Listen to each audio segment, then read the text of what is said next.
want to talk about 2010 politics, and I want to turn to you, former Congressman Ford. The question of whether you're going to run to challenge New York Senator Gillibrand in New York.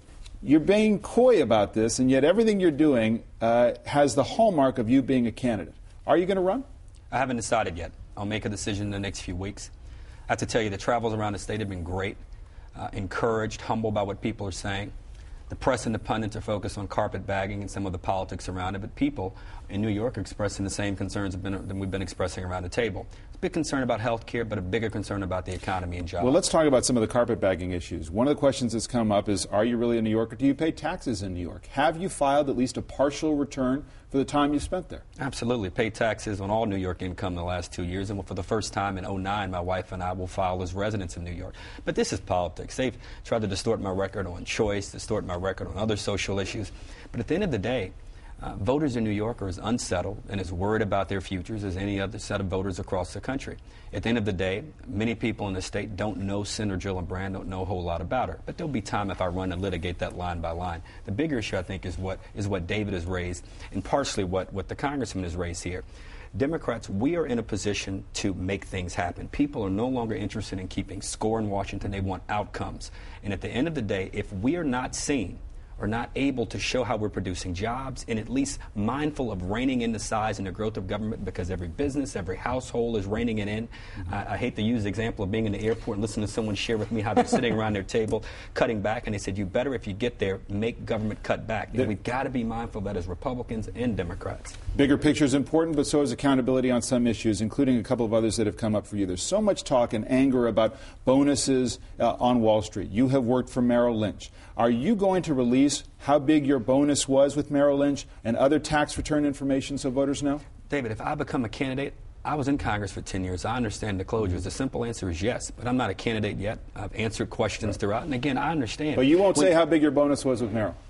I had a contract with Merrill Lynch. I had a number of things I had to do. I satisfied that, and I was paid. I make no bones about it. New York City, New York State depend heavily on Wall Street. I'm a believer that the system ought to be reformed, but putting a tax on banks at a time in which the recovery is as timid and as fragile as it is, 680,000 New Yorkers work in this industry, the importance of the revenue to the city and to the state of New York, I'm not afraid, nor am I ashamed to say, if I run for the Senate and I win, I will defend the biggest industry in my state. So how big was the bonus? David, if I run for office, I'll talk about all of those things. What about the question of whether you're pro-choice or pro-life has come up? Final question on this, which is, would you support parental notification in New York, something it now does not have? I have in the Congress. I voted against late-term abortions. I voted against late-term abortions. I am pro-choice. The record has been distorted. The president of the Tennessee Planned Parenthood has said that Harold is pro-choice. He's a friend.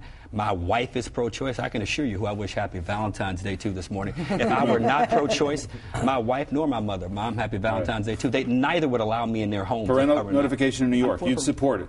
I'm for parental notification other than extreme cases where a judge may have to be involved if there's a dispute between a child and a family. If your daughter can't go to an NR-17 movie, David, without some notification, it would seem to me that a family ought to be made aware of some of these. Rachel Maddow, bigger picture on 2010 politics. What do you think the president can be saying now to Democrats who fear that this is a repeat of 1994 in this regard?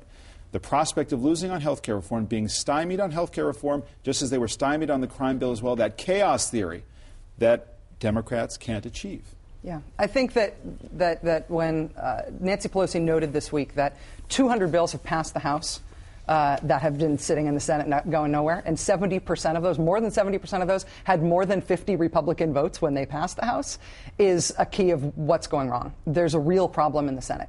And the Democrats need to be able to show that they're doing the things the country needs to be done in this difficult economy. And with a broken Senate, they can't do it. And I think that what they're going to need to do, both practically to get stuff done and to show voters that they're serious about it, and they're not wusses and they can't get rolled the way Republicans love to roll them, is by actually taking on what's broken in the Senate. And Congressman Schock, what is the reason that Americans should restore Republicans to power in Congress?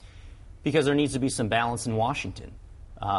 You mentioned 94. Where's the imbalance now? The president hasn't achieved the big things he's trying to get. Well, I think his agenda is clearly out of touch with mainstream America. It's why we had a rock star president a year ago with over 80% favorabilities, and now he's below 50%. It's because cap and trade, the stimulus, health care bills are out of touch with where America wants us to be.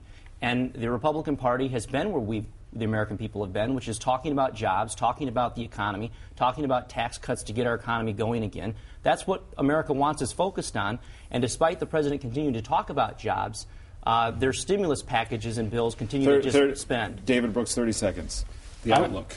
Well, it's going to be a good year for Republicans. I'm actually beginning to think for the first time in my life there's a prospect for a third party at some point in the future. I just don't see how we get out of the fiscal hole if Republicans are not willing to raise taxes, Democrats not willing to cut spending. I just don't see how we get out of that, and that is the predicate. For the first time in my life, I thought maybe somebody could run a third party for president, not for Congress this year. Modern-day Ross Perot. Hopefully a little saner, but yeah.